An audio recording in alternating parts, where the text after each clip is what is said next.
Dans cette vidéo, nous explorons certaines des découvertes les plus surprenantes et mystérieuses que la nature et l'histoire ont révélées.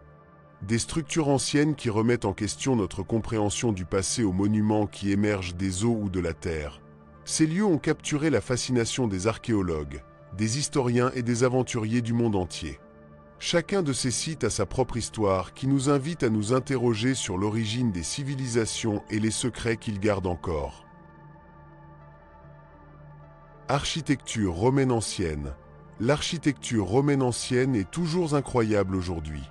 Du temple de Maison Carrée, construit vers 16 après JC, au Colisée romain emblématique, construit en 125 après JC, ces structures ont maintenu leur robustesse malgré l'exposition à la pluie et au soleil. Cela a intrigué les scientifiques, qui se sont demandé pourquoi le béton romain était si durable. Par exemple, le Panthéon de Rome, le plus grand bâtiment en béton sans renfort, est toujours de 125 après JC. En revanche, le béton moderne s'use au fil du temps.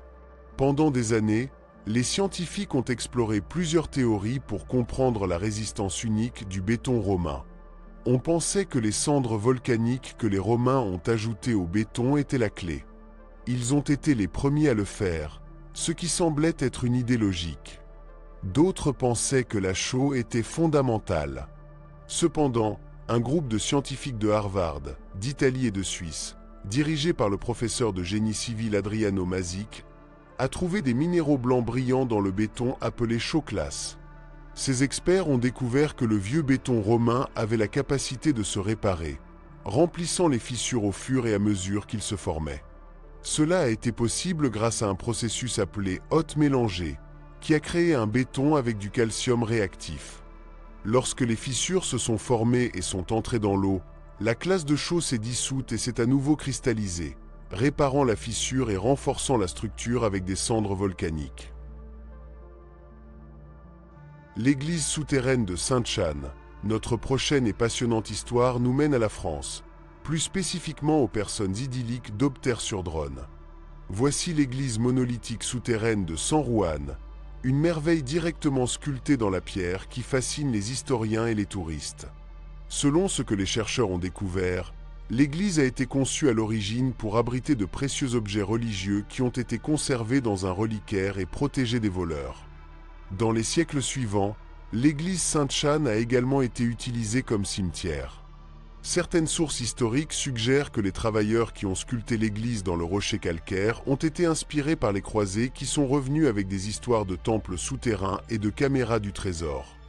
Bien que la pile baptismale du centre de l'église ait probablement été conçue entre les 4e et siècles, il est possible que l'église n'ait pas reçu sa forme définitive avant le XIIe siècle. Les dolmens de Guadalperal. Il y a environ 7000 ans, les dolmens de Guadalperal ont été créés. Cette formation mégalithique se compose de 144 pierres debout, certaines atteignant jusqu'à 6 pieds, disposées dans une formation circulaire qui rappelle Stonehenge en Angleterre. Bien que le Stonehenge anglais soit plus célèbre et emblématique, les dolmens Guadalperal ont été construits en premier. Cependant, comme Stonehenge, le but de dolmen reste un mystère. Les archéologues pensent que cela aurait pu être une tombe, un site de rituels religieux ou même un centre commercial, en raison de son emplacement stratégique près de la rivière. La structure était si importante que ses constructeurs ont transporté des pierres de granit à des kilomètres pour la créer. Mais à ce jour, nous ne sommes pas complètement sûrs de son objectif. Ce monument a été trouvé et fouillé pour la première fois dans les années 1920 par l'archéologue allemand Hugo Obermeyer. Mais son importance n'a été entièrement comprise que plus tard. En 1963, la structure mégalithique a été délibérément inondée pour construire le réservoir Val-de-Cana. Pendant des décennies, les dolmens Guadalperal étaient sous l'eau, seulement visibles en partie. Cependant, en 2019, une sécheresse a frappé l'Europe et l'Espagne a été touchée, ce qui a permis au dolmen d'émerger complètement. Cela a suscité un nouvel intérêt dans son étude et la demande de relocalisation pour le protéger. Cependant, déplacer un site archéologique est une tâche difficile, et jusqu'à aujourd'hui, la pierre espagnole continue à sa place, visible uniquement lorsque les eaux se retirent. Olbat à Turquie. Les anciennes merveilles cachées sous terre ont suscité tellement d'intérêt que l'excavation illégale est devenue un problème récurrent. Les passeurs déchaînent les artefacts pour les vendre sur le marché noir. Mais parfois les autorités parviennent à intercepter ces objets avant de disparaître. Ce fut le cas d'une baignoire en marbre spectaculaire, avec plus de 2100 ans, récupérée en avril 2022 dans le district de Caracazo. Actuellement, sous la garde du musée Aphrodisia, cette baignoire est une œuvre unique à Turquie. Décoré de reliefs complexes de têtes de léon, il est complet, en marbre, pèse plus d'une tonne et a une longueur de un peu plus de 1,2 mètre. Les historiens croient que cette baignoire exceptionnelle aurait pu appartenir à un riche entrepreneur ou à un haut responsable de l'État, car il date d'une époque où la ville d'Aphrodisia avait une grande prospérité économique et culturelle. Aphrodisia, une vieille ville incluse dans la liste du patrimoine mondial de l'UNESCO, était célèbre pour sa richesse et sa splendeur. Bien que la ville ait de nombreuses salles de bains publiques et sociales, cette baignoire en particulier aurait été située à l'intérieur d'une résidence privée destinée exclusivement au plaisir de son propriétaire. La découverte met non seulement la qualité et le luxe obtenus dans les temps anciens, mais reflète également le statut social de leur propriétaire possible. Cette pièce extraordinaire devrait être exposée bientôt au musée d'Aphrodisia, afin que le public puisse apprécier l'un des nombreux bijoux du passé que l'archéologie et la protection du patrimoine continuent de se sauver de l'ombre du temps.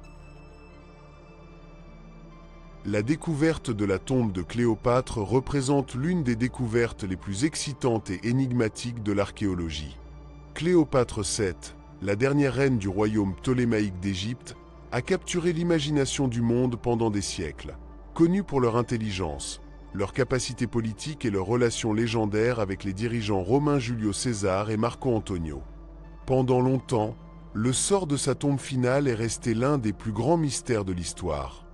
L'avancée dans la recherche du tombeau de Cléopâtre a été donnée au début du XXIe siècle grâce à l'effort conjoint du docteur Zahi Hawass, ancien ministre des Antiquités d'Égypte, et de Kathleen Martinez, un avocat dominicain qui est devenu archéologue auto-attaché, ému par sa passion pour Cléopâtra. Martinez, motivé par son admiration pour la reine et son enquête exhaustive sur les textes anciens, ont suggéré que Cléopâtre et Marco Antonio ont été enterrés dans le temple Taposiri Magna, près de l'ancienne Alexandrie. La théorie de Martinez était basée sur une analyse détaillée des histoires historiques de Plutarque et de Casiodio, qui indiquait que Cléopâtre aurait pu être enterrée dans un temple dédié à la déesse Isis, qui contrastait avec la croyance commune que son tombeau était à Alexandrie. En 2005, Martinez a obtenu l'autorisation d'initier des fouilles dans Taposiri Magna. Les fouilles sur ce site étaient difficiles en raison de leur emplacement au bord du désert de la Libye, avec des structures instables et des couches complexes de dépôts archéologiques. Au fil des ans, l'équipe a découvert d'importants artefacts, tels que des pièces avec l'image de Cléopâtre, des statues et des inscriptions, qui ont renforcé l'idée que le site était lié à la reine.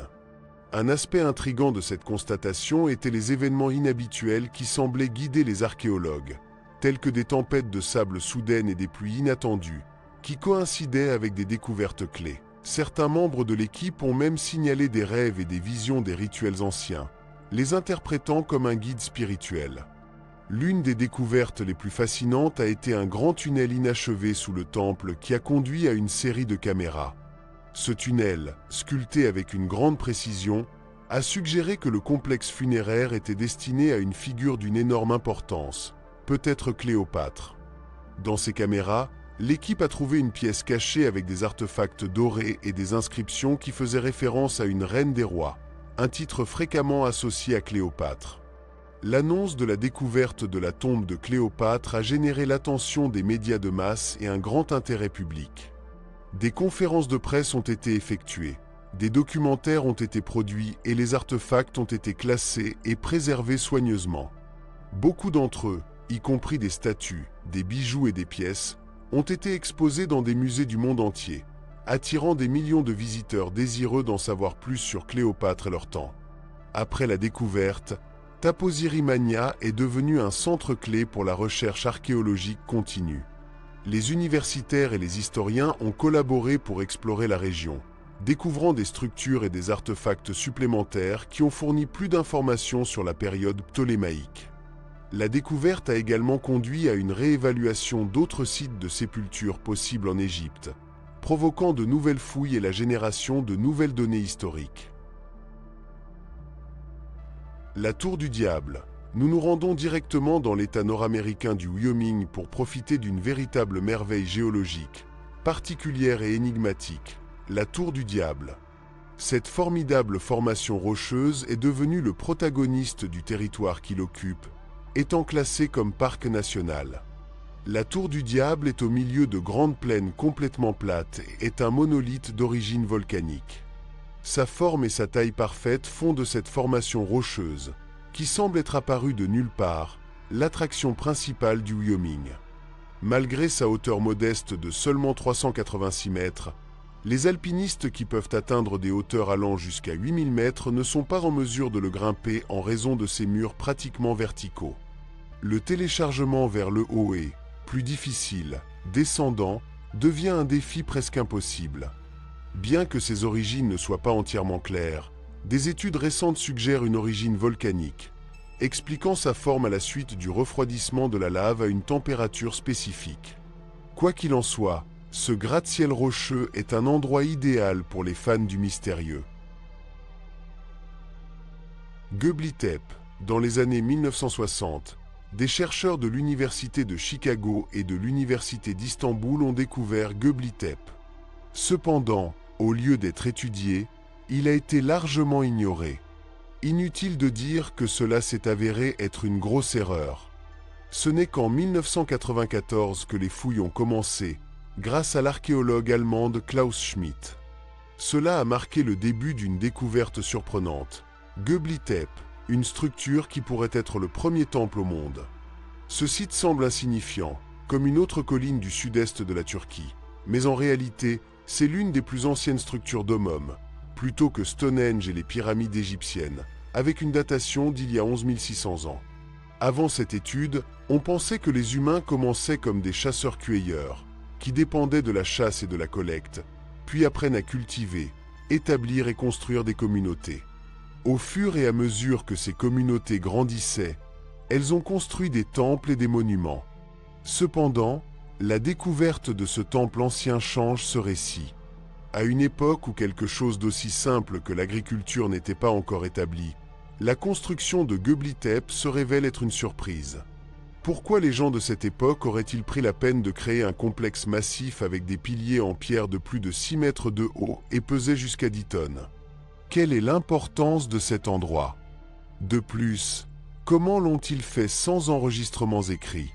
Sans réponse claire, Göbekli Tepe est toujours un mystère qui pourrait changer l'histoire de l'humanité. Église de 400 ans au Mexique. C'est peut-être l'une des découvertes les plus incroyables de cette vidéo. Pendant de nombreuses années, vous pouviez voir une église émerger de la surface des eaux de l'un des réservoirs du Mexique. Plus précisément, la partie supérieure de l'église n'était accessible qu'en bateau. Il est difficile de croire que toute la structure était sous les eaux, mais c'est exactement ce qu'une sécheresse a révélé en 2023.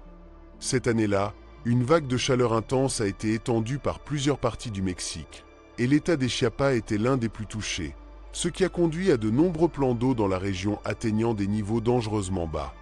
L'église, construite au XVIe siècle par des frères dominicains, a été partiellement submergée pendant des décennies dans le réservoir de Nechi.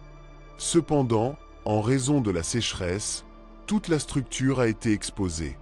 À l'origine, l'église était un lieu de culte pour les habitants de la ville de San Juan de Cachula, mais en 1966, il a été délibérément inondé pour construire le barrage hydroélectrique Nicial. À travers de vastes paysages et des mers tumultueuses, vous atteignez les côtes inhospitalières de l'Écosse, où, en un contraste surprenant avec les colonnes et les temples majestueux d'Éphèse, il y a un peu de témoignages silencieux mais puissants des premières communautés humaines et de leur mode de vie dans un monde qui n'est pas encore dominé par les structures et les grandes civilisations anciennes. Skar se cache dans les côtes éloignées et mystérieuses de l'Écosse, émergeant comme un trésor archéologique qui met en lumière l'aube de la civilisation humaine dans ces terres. Situé sur l'île de l'Homme, dans les îles Orcada, Cette colonie néolithique offre une vue fascinante de la vie quotidienne de ses habitants il y a environ 5000 ans. Ce qui rend l'effectif particulièrement remarquable, c'est son état de conservation exceptionnel, malgré les siècles écoulés et les éléments naturels qui ont contesté leur existence. Les structures en pierre qui composent cette ancienne ville ont résisté au temps de manière impressionnante. En marchant dans ces rues étroites et en entrant dans leurs maisons souterraines, on s'immerge dans un monde où la communauté vivait en harmonie étroite avec la nature et ses ressources limitées. Les maisons de Chelles, construites avec des pierres circulaires et recouvertes de tourbes pour fournir l'isolement, montrent une planification remarquable et des connaissances architecturales pour l'époque. Chaque maison est équipée de zones désignées pour dormir, cuisiner et stocker de la nourriture, manifestant une société qui appréciait l'organisation et le confort dans ses limites. Bien que l'objectif exact et la destination finale de Chères restent impliqués dans le mystère, les fouilles archéologiques ont révélé des outils, des artefacts et des restes humains qui fournissent des indices inestimables sur la vie, les croyances et les pratiques de leurs anciens habitants. Ces preuves suggèrent une communauté résiliente et adaptative qui dépendait de la mer, de l'agriculture et de la collaboration communautaire pour survivre dans un environnement difficile. Aujourd'hui, Skar est un témoignage silencieux mais évocateur des racines profondes de la civilisation humaine en Écosse et au-delà. À travers leurs ruines et leurs artefacts, les visiteurs ont l'occasion unique de se connecter avec nos ancêtres néolithiques, honorant leur héritage et reconnaître l'importance de lieux comme celui-ci dans le récit mondial de l'histoire humaine.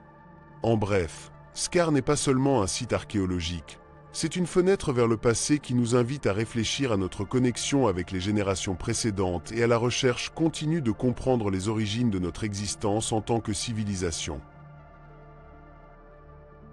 Angkor Wat, imaginez un endroit où le temps semble s'être arrêté, un vaste complexe de temples cachés dans la jungle dense du Cambodge. C'est Angkor Wat, le cœur d'un ancien empire et l'un des sites archéologiques les plus énigmatiques du monde. Son nom résonne avec des histoires de dieux et de rois, des chuchotements de civilisations et de mystères perdus encore non résolus.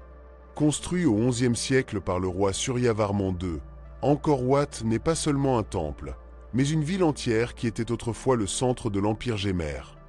De l'air, le complexe ressemble à un gigantesque mandala, un symbole sacré de l'hindouisme et du bouddhisme, avec ses 5 tours centrales qui montent comme les sommets d'une montagne mythique. Ce qui est encore plus étonnant, c'est ce qui se trouve dans ces murs. Lorsque vous entrez dans Angkor Wat, ils vous reçoivent de vastes basiques qui racontent des histoires épiques de la mythologie hindoue et des exploits des anciens rois. Chaque pierre semble raconter une histoire, chaque ombre cache un secret. Les couloirs sombres et labyrinthiques vous emmènent dans des sanctuaires silencieux où la lumière du soleil pénètre à peine, et les statues des divinités oubliées vous observent avec des yeux de pierre. Mais Angkor Wat est plus qu'un monument à la grandeur passée. C'est un lieu de vie, enveloppé dans une atmosphère de mystère et d'émerveillement. La jungle, revendiquant lentement son domaine, enveloppe les temples avec ses racines, créant un paysage surréaliste où la nature et l'architecture fusionnent dans une danse éternelle. On dit que le complexe est le reflet du mont Méru, le centre de l'univers en cosmologie hindoue, et lorsque vous vous promenez dans sa terre, vous sentez que vous avez franchi un seuil vers un autre monde. Les explorateurs et les archéologues ont passé des décennies à essayer de démêler les secrets d'Angkor Wat. Comment une telle structure monumentale a-t-elle été construite sans technologie moderne? Qu'est-ce qui a conduit à la disparition soudaine de cette civilisation prospère? Chaque constatation semble poser plus de questions que les réponses, nourrissant l'intrigue et l'aura du mystère entourant cet endroit. Discovery à Palenque, au Mexique, en mai 2022, les archéologues de l'Institut national d'anthropologie et d'histoire ont fait une constatation fascinante à Palenque, l'une des villes les plus emblématiques de la civilisation maya. C'était la tête sculptée d'un dieu maya de maïs, élaborée en stuc et trouvée dans un petit étang près de la rivière Usumacinta. Palenque est déjà connue parmi les historiens et les archéologues pour son impressionnante architecture et ses reliefs de l'ère maya, mais cette découverte se distingue par son caractère symbolique et cérémoniel. Les experts croient que l'étang où la tête a été déposée avait un objectif rituel, conçu pour imiter l'entrée du monde souterrain maya, un concept fondamental dans la vision du monde de cette culture. Selon les croyances mayas, l'univers était divisé en 3 régions, le ciel, la terre et les enfers, et les portails entre eux étaient essentiels pour l'équilibre cosmique. Bien que la sculpture représente une tête coupée, les chercheurs ne croient pas qu'il provienne d'une statue à plein corps. Il est plutôt considéré qu'il a été directement conçu comme une tête de cérémonie, peut-être montée dans un trépied et orientée dans la direction est-ouest. Cette orientation aurait pu avoir un objectif rituel lié à l'espoir de stimuler la croissance du maïs, une culture essentielle pour les Mayas. Cette découverte met non seulement le talent artistique des Mayas, mais aussi sa connexion spirituelle profonde avec le monde naturel. Nammadol, une énigme dans le Pacifique. Nammadol est un endroit que vous n'aurez peut-être jamais entendu, mais cet archipel situé au milieu de l'océan Pacifique surprend en révélant l'existence de palais en pierre, de temples, de tombes et de résidences construites entre les 11 et 16. Ces résultats remettent en question les attentes de ce qui pourrait être trouvé dans les coins apparemment éloignés, offrant une énigme non résolue. La question persiste. Qui aurait pu se lancer dans la construction de quelque chose d'aussi monumental dans des terres aussi lointaines ? L'explication scientifique suggère que cet endroit éloigné aurait pu être habité par l'élite locale et les membres de la haute société, peut-être en tant que résidence du gouvernement. Cependant, cette théorie a une certaine validité, mais un détail intrigant survient. L'archipel manque pratiquement de sources d'eau douce. Est-ce un endroit approprié pour une capitale centrale du gouvernement ? Cet aspect génère des doutes sur l'hypothèse. Une autre théorie indique que le complexe de Nammadol avait une signification religieuse et culte. Bien que cette idée puisse être vraie, jusqu'à présent, elle n'est maintenue que comme une conjecture. Le complexe a subi des dommages importants, ce qui rend difficile la compréhension de sa fonction exacte. Les scientifiques n'ont pas encore réussi à démêler ce mystère. L'ancien temple en Syrie. Dans un autre coin du monde, en Syrie, est l'ancien temple d'Ahara, datant du Xe siècle avant J.C. Tout au long de sa vaste histoire, le temple a connu des événements inhabituels, étant l'une des découvertes les plus remarquables les empreintes uniques trouvées sur son terrain. Bien qu'il existe des théories qui suggèrent que ces traces pourraient appartenir à un vieux monstre avec des griffes, l'incertitude persiste. Certains croient qu'ils auraient pu être laissés par un être humain ou même un dieu d'une hauteur de 20 mètres. Cependant, la présence d'empreintes de pas qui semblent correspondre à des chaussures avec des pointes incurvées contredisent cette dernière théorie. Bien que la nature des empreintes de pas reste un mystère, son authenticité est indéniable, revenant à des temps éloignés. Lindisfarne, l'île de Sagrada, sur la côte de Northumberland, dans les îles britanniques, est Lindisfarne, une petite île pleine d'histoire et également connue sous le nom de Sacred Island. Cet endroit est habité depuis des milliers d'années et a été le théâtre de certaines des découvertes archéologiques les plus fascinantes de la région. Parmi eux, quelques minuscules contes de prières fabriqués avec des épines de poisson, en particulier le saumon. Lindisfarne a obtenu son surnom en raison du grand monastère qui est arrivé une fois là-bas. À son apogée, l'accès à l'île était exclusivement limité aux prêtres ou aux personnes directement liées au monastère. Les archéologues croient que les récits trouvés autour du cou d'un squelette appartenaient à un prêtre ou à un moine qui vivait il y a plus d'un siècle. Ces pièces auraient été utilisées comme colliers, probablement dans le cadre des rituels religieux ou comme symbole de dévotion personnelle. Les épines de saumon utilisées ont un trou naturel au centre en raison de leur forme de vertèbre. Mais il semble qu'ils aient été modifiés, élargissant ces trous pour faciliter leur utilisation comme conte. Ce qui intrigue les chercheurs, c'est pourquoi les épines du saumon ont été choisies au lieu d'autres matériaux plus communs sur l'île, comme les pierres, le bois ou les coquilles. Cette constatation met non seulement la créativité des communautés religieuses médiévales, mais pose également des questions sur les significations spirituelles ou symboliques que ces récits auraient pu avoir. Lindisfarne reste un lieu d'énorme valeur historique et spirituelle, dont les couches d'histoire espèrent être découvertes et comprises. Empreintes de dinosaures au Texas, je ne sais pas, mais j'ai toujours été fasciné par les dinosaures. Il est incroyable de voir toutes les traces que ces créatures ont laissées, des fossiles de leurs os à leurs traces. C'est exactement ce que les Rangers ont découvert dans un parc d'État du Texas en 2022. Cette constatation a été possible en raison d'une sécheresse de 2 ans qui a frappé la zone, avec des températures croissantes et beaucoup moins de pluie. La rivière qui traverse le parc s'est retirée, et certaines pièces ont complètement séché, révélant les magnifiques traces de dinosaures que les experts pensent qu'ils ont plus de 113 millions d'années. Les empreintes découvertes appartiennent probablement à une créature appelée Giant Croantoru, qui vivait dans les forêts d'Amérique du Nord.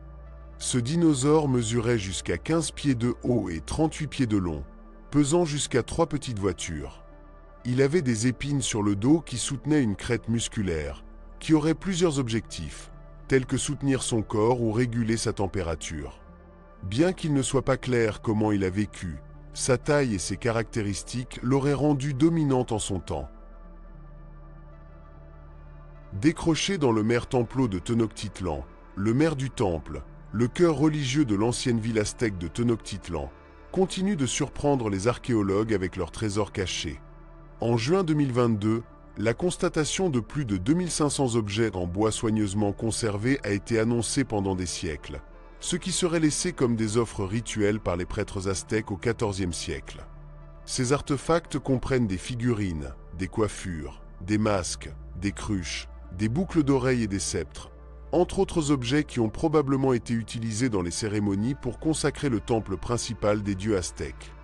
La chose la plus surprenante à propos de cette découverte est l'excellent état dans lequel les morceaux de bois sont situés, quelque chose d'extrêmement rare en raison de la fragilité de ce matériau.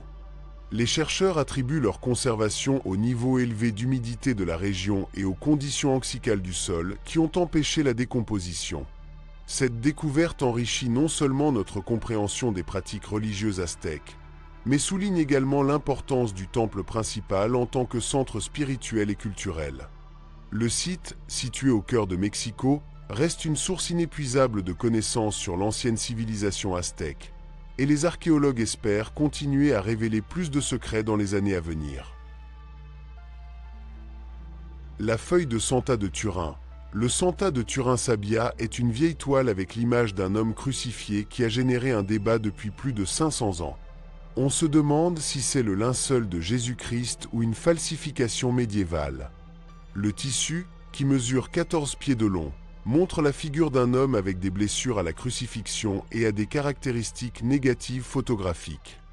L'histoire du début de la feuille est incertaine, mais en 1453, elle a été acquise par la maison de Savoie et emmenée à Turin en 1578, où elle est encore.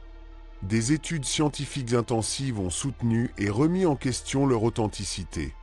En 1898, une photographie a révélé un effet d'image négatif, suggérant une impression liée à la résurrection de Jésus. Cependant, certains soutiennent que les falsificateurs médiévaux auraient pu réaliser la même chose. Dans les années 1970, des études ont indiqué que l'image n'a pas été créée avec des colorants ou des pigments. En 1988, un test de datation en carbone a placé la création de la feuille entre 1260 et 1390 après JC, ce qui a conduit la majorité à la considérer comme une falsification médiévale. Malgré les arguments sur les erreurs de rencontre, le débat persiste entre les preuves médiévales et les déclarations d'authenticité. La statue de Bouddha à le sang, en Chine, la création de nombreuses belles statues dans les temps anciens, dont l'origine humaine est plausible et crédible, est écliptée par ceux qui provoquent un étonnement et une admiration. C'est le cas de la statue monumentale du Bouddha dans la ville chinoise de Lesan, située sur le mont Emei. Cette statue impressionnante se dresse directement sur la roche, atteignant une hauteur imposante de 71 mètres, la tête atteignant 15 mètres et une largeur approximative de 30 mètres. On pense que ce travail majestueux a plus de 1000 ans et que les scientifiques postulent que sa construction a été effectuée pendant la dynastie Tang, au 7e siècle. Bien que les Chinois aient historiquement démontré une grande compétence en ingénierie, la création d'une structure aussi magnifique éveillait les questions. Non seulement c'était une tâche difficile pour l'époque, mais la présence d'autres images en pierre à proximité complique encore le mystère. Est-il plausible que quelque chose de si grand ait été érigé sans l'utilisation de machines? On prétend que la construction a pris 90 ans, Mais l'ampleur du travail semble remettre en question la logique, même pour cette longue période. Dans la population locale, il y a diverses croyances. Certains soutiennent que la statue est le produit de civilisations avancées, tandis que d'autres spéculent même sur leur origine extraterrestre. Quelle est votre opinion à ce sujet? Bien que la statue de Bouddha puisse trouver une explication, toutes les inconnues ne sont pas si simples.